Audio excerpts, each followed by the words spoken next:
Welcome to Creatively Exposed, a podcast and safe space for Black and marginalized creatives to empower, educate, and uplift you through the final product of self and creation. Bring a homie, share with a homie, and enjoy the show.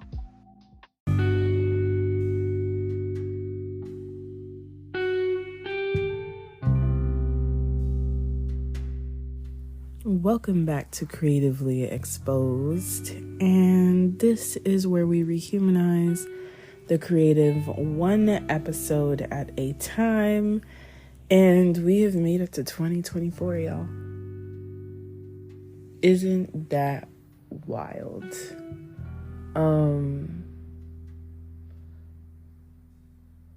I've been in a weird space, and so I got like not really announcements. I got like info, things that I have been brainstorming.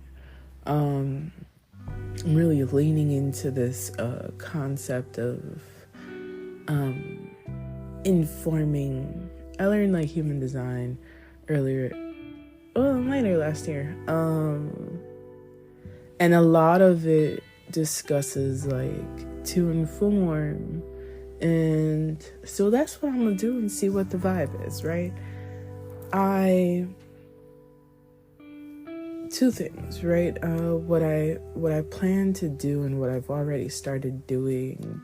I don't know if it will be a separate podcast or if it will be a segment, right? Like, on certain days, this segment will be out and about, and it will be, I believe, poetry focused. And so if there are any poets that are in the literary community, Black, brown, marginalized folks only, these are the stories that I want to hear. These are the stories I don't hear enough.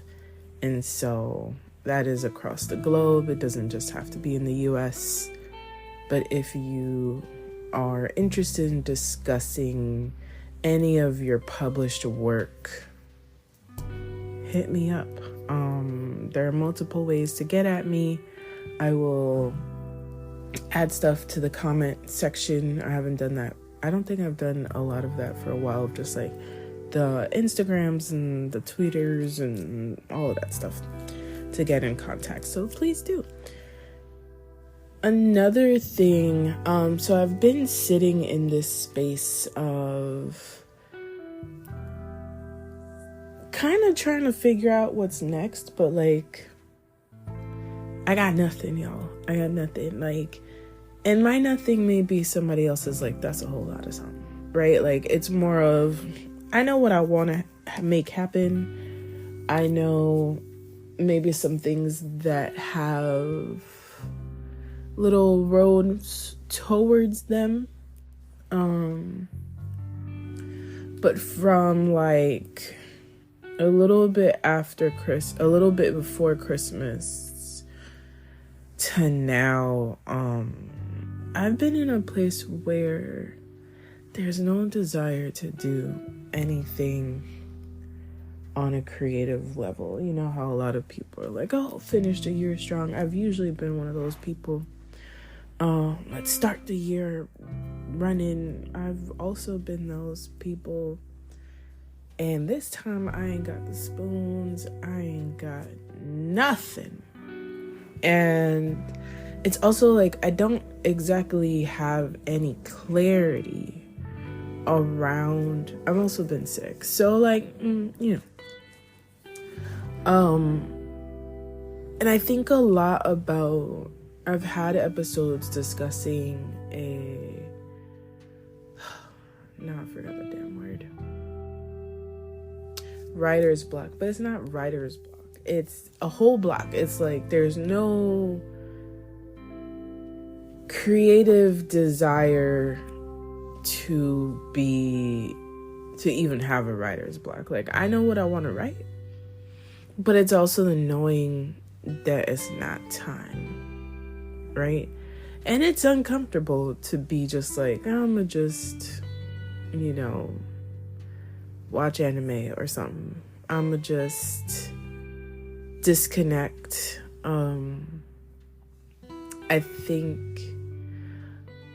I think the purpose of all this is, and I'm still sitting with it, is like, yes, there needs to be rest. And rest, there's so many different types of rest. I'm sure I've spoken about it in another episode, but like, there is a holistic rest that is often ignored, by me specifically. But I think in general, I think I'm not the only one in this. Part of our rest is celebrating all of the things that we have done so far. So last year, I actually did a thread on my poetry Twitter, my regular Twitter account, my non-podcast Twitter. And if you have Twitter, I'll post a thread also in the comment box of just like all of my publications, right? For that year, if I didn't miss any. And because of the need for survival, I was self-employed from October 2022 until this year. When I mean self-employed, it's not, there's no money that comes in if I am not creating the opportunity for it to come in. And a lot of people love the concept of entrepreneurship, but sometimes, most times, it is exhausting. And sometimes you do the things and you don't always get the output or input that you'd like, or whatever. There are wonderful months and there are the quiet months, right? And I think that having the audacity, since it seems that is new, it's so interesting to be ahead of things and then people catch up and then it becomes this big thing. And maybe that's me being petty. But there is something so interesting. I released an episode about Dike humility, right? And it really is a conversation around audacity. And now that is the 2024 word. So if you stick with me, you will be ahead of the curve, apparently. But having the audacity to go against the grain of personal comfort, right? Because for some people, entrepreneurship is their given. For some people, that's all they know. But for the folks that are very, I really need stability. I really, I want to control all the things around me and be able to expect my pay every 2 weeks or however you get paid. For me personally, it was a very difficult, complex experience. And I think part of it is there needs to be deprogramming about disconnecting the value of self with employment, the value of self with being able to spend on bullshit, consumerism, the power that entails. And I've had conversations that like put me on to this thought process and I was like, whoa. And then is okay, so how are we gonna make this pop? And actually figuring it out. And that incurs putting in work. A lot doesn't just come without work being put in, right? Like, Some of those things are exhausting. Some, like, worrying is exhausting. All of this stuff, like, it is not a crystal stair to be out here. And on top of all of this, I've had how many publications? Let me go look at my thread. I've had hella publications. Like, all right, it's not in order, but Lolwe, Manifestation of Mangoes and Other Poems. That's 4 poems published, right? Which also means those are 4 poems that were written, birthed, edited, all the jazz. Railroad del Mar, Strange Horizons, an epic. It's a very long poem. Wrote it around 2 years ago. But still, it needed to go through edits. It needed to... Just the brewing of work, of creative work, I think is not valued enough. Is not... I don't know. Poetry is a severely undervalued place for work until there is a movement happening or some kind of special event. Then they want poets. But okay, all right. Then Faya was Quartz, a Sistina. Let me tell you, and I'll probably do something in regards to this. A Sistina takes a lot of work. Okay, that's all I'm gonna say. Especially as someone who had to be challenged into form. Then I had a non-fiction be published in Faya magazine at the beginning of 2023. 2 poems came out on the Sana Sana anthology about my Afro-Latina struggles. Huela, published in Latinx Lit, which I've had this podcast that I needed to edit for very, very long. Lord, I'm sorry. Then we have Fet Gede, and that is in the Deadlands. I released my own zine. Y'all might have missed that, but I released my own zine, which is like a 0.5 to the soliloquy of an ice queen, and that is available on my website, and it's also available as like an audio situation. I have the link to that. And last but not least, the Hellbore, published Soleil. So I wasn't counting. Let me go back. So 1 publication with 4 of them. So that's 4, 5, 6, 7, 8, 9, because they got 2 of them. 10, 11, 12, plus the zine. And those are the publications. Literally, it would be 1 poem per month.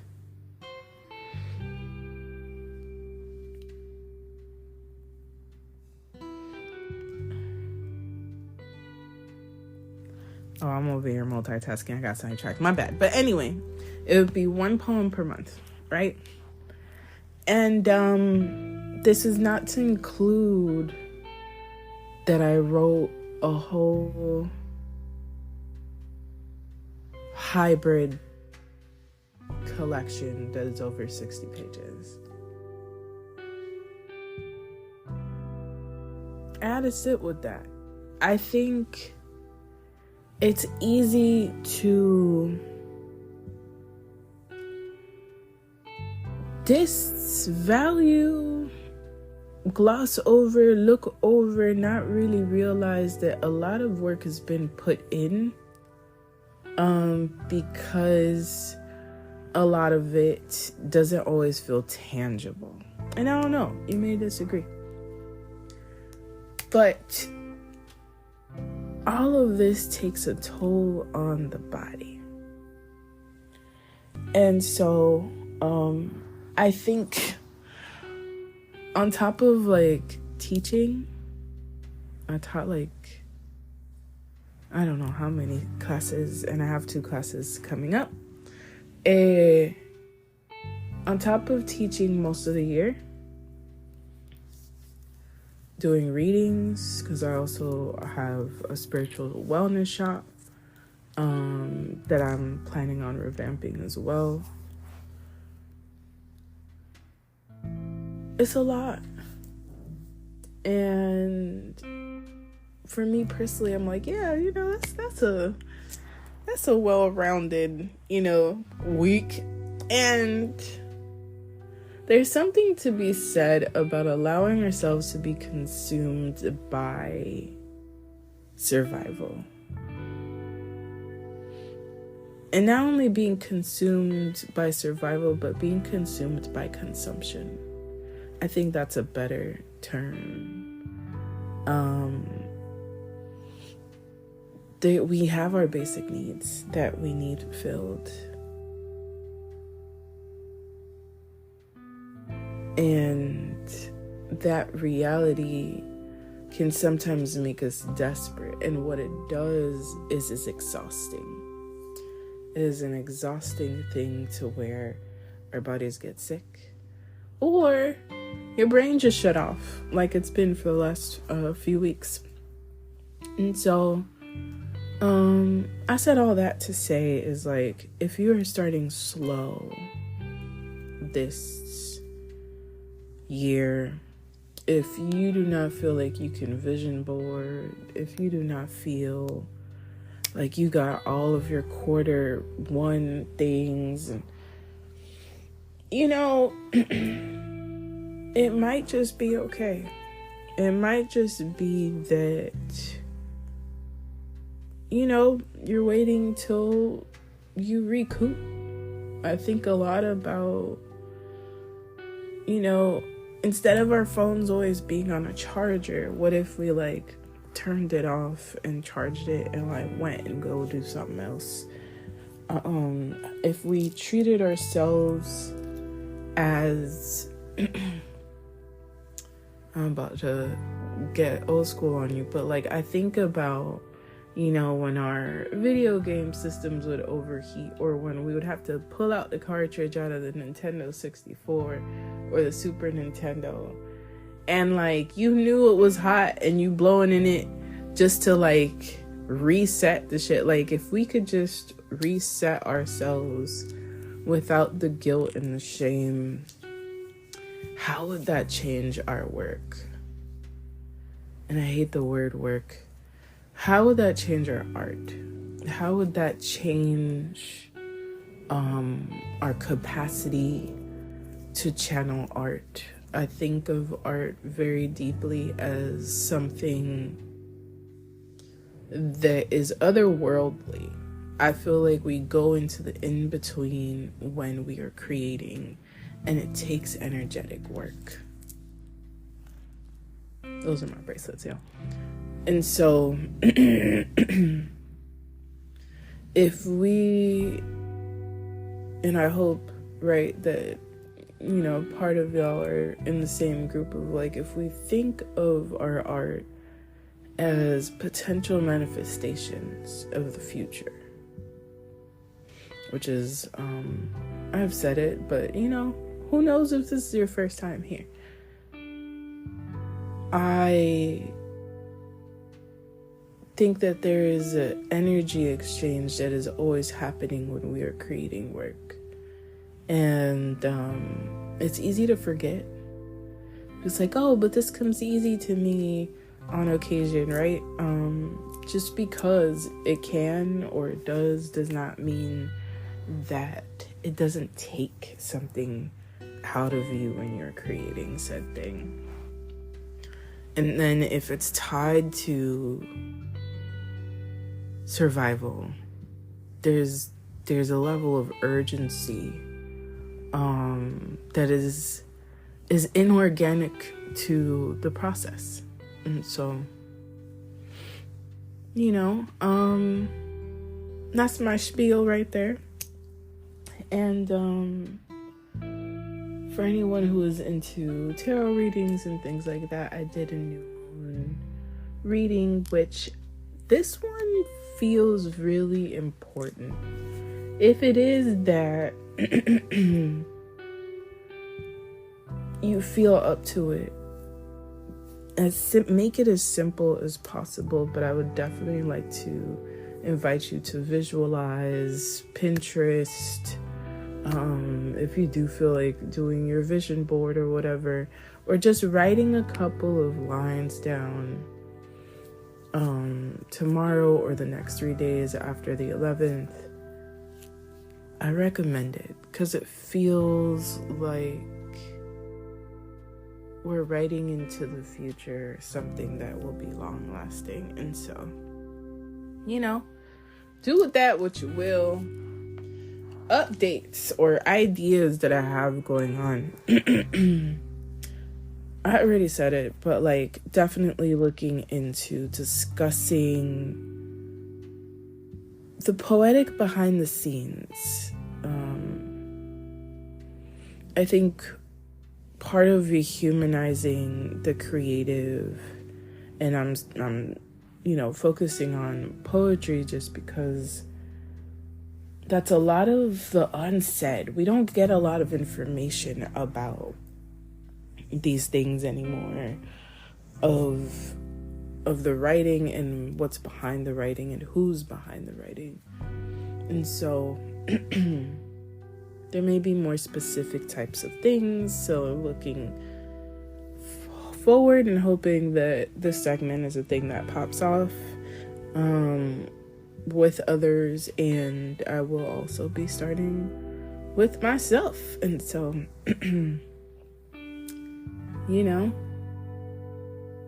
to 2024, if you don't feel like you're 2024 yet, let that shit integrate. It probably beat your ass. Last year probably beat your ass.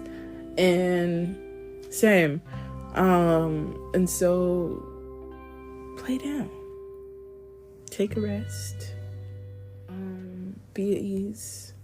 Find space within the self. And allow that without shame or guilt, or work on the shame and guilt while you're allowing it. You're not alone. Trust me. And so, do not forget that you are magic. Pas oublier où c'est magique. No te olvides que eres magia. See you next time.